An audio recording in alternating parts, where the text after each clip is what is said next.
macam hari ni 1 sendok nasi, 4 ekor ikan selat, ulam pegaga, ulam tenggik burung, petai and sambal tempoyak. Bismillah.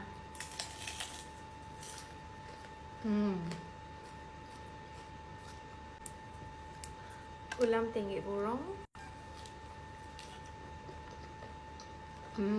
Ulam tenggik burung ni nama lain dia daun cawan tiga. Saja nak bagi nama lain.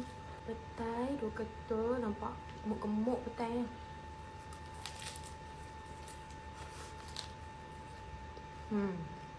Tenggik burung, petai, tempoyak.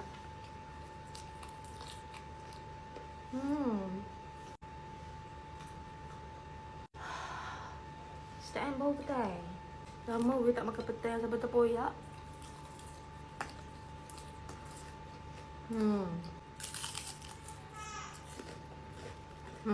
Tak sentuh lagi pegaga ni sebab sedap sangat. Cawan tiga ni.